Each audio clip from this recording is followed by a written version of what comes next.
చేర్యాల ప్రాంతంలో గత టీఆర్ఎస్ ప్రభుత్వం హయాంలో దళిత బంధు ఇప్పిస్తామని చెప్పేసి చేర్యాల, మద్దూరు, కొమరవెల్లి, దూల్మిట్ట మండలాలలో 53 గ్రామాలలో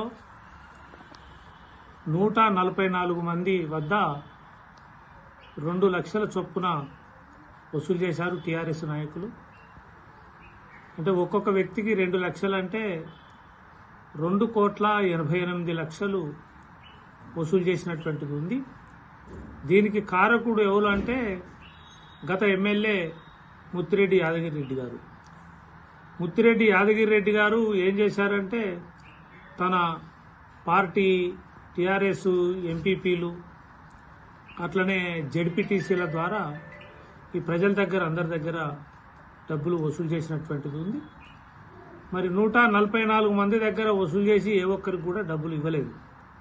సగం వీలు వాడుకున్నారు, సగం ఆయనకి ఇచ్చేసారు.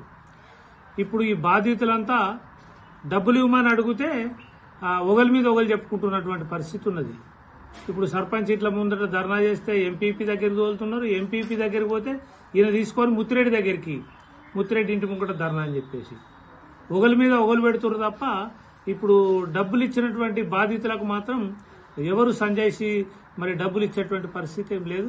బాధ్యయుతంగా లేనటువంటిది ఇప్పుడు మనకు కనబడుతున్నటువంటిది. అందుకే సిపిఎం పార్టీ తరఫున మేము విజ్ఞప్తి చేస్తున్నాం, తక్షణమే వీళ్ళు తీసుకున్నటువంటి 2,88,00,000 రూపాయలు మిత్తితో సహా తిరిగి ఇవ్వాలని చెప్పేసి సిపిఎం పార్టీగా మేము డిమాండ్ చేస్తున్నాం. ఎవరైతే ఈ డబ్బులు వసూలు చేసి అక్రమాలకు పాల్పడ్డారో ఈ ముత్తిరెడ్డి యాదగిరిరెడ్డి ఆయన అనుచరులపై క్రిమినల్ కేసులు పెట్టాలి. ఇది మొత్తంగా కూడా విచారణ జరపాలని చెప్పేసి సిపిఎం పార్టీగా డిమాండ్ చేస్తున్నాం. ఒకవేళ కనుక ఇది ఈ నెల రోజులలో ఈ ప్రాసెస్ అంతా పూర్తి చేసి బాధితులకు కనుక డబ్బులు కనుక ఈ ఫిబ్రవరిలో ముట్టకపోతే బాధితుల అందరితోటి ఈ అందరి ఇండ్లు ముట్టడిచ్చేటువంటి కార్యక్రమం పెట్టుకుంటాం. మొత్తం ఈ చేర్యాల ప్రాంతంలో ఉన్నటువంటి 4 మండలాల్లో ఉన్నటువంటి బాధితులందరినీ కూడా చైతన్యం చేసి ఒక దగ్గరికి తీసుకొచ్చి వీళ్ళతోటి కమిటీ వేసి వీళ్ళ నాయకత్వంలో తప్పకుండా సిపిఎం పార్టీ ఆధ్వర్యంలో డబ్బులు వసూలు చేసేదాకా పోరాటం చేస్తాం. వీళ్ళ మీద క్రిమినల్ కేసులు పెట్టేదాకా పోరాటం చేస్తామని చెప్పేసి ఈ సందర్భంగా హెచ్చరిక చేస్తున్నాం. ఇప్పటికైనా బుద్ధి తెచ్చుకోవాలి.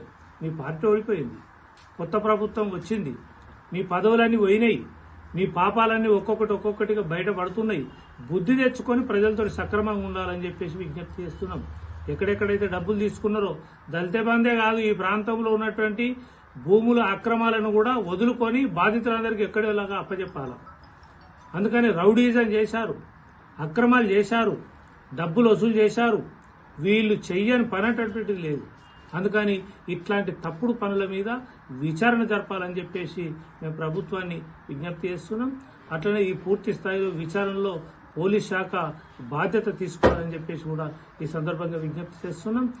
ఎవరైతే ఈ విచారణలో బాధ్యులుగా తేలారో అక్రమాలకు పాల్పడ్డటువంటి వాళ్ళను గుర్తించి వాళ్ళ మీద క్రిమినల్ కేసులు పెట్టాలని చెప్పేసి కూడా ఈ సందర్భంగా డిమాండ్ చేస్తున్నాం. ఇదంతా కూడా జరగకపోతే ఈ ప్రాంతంలో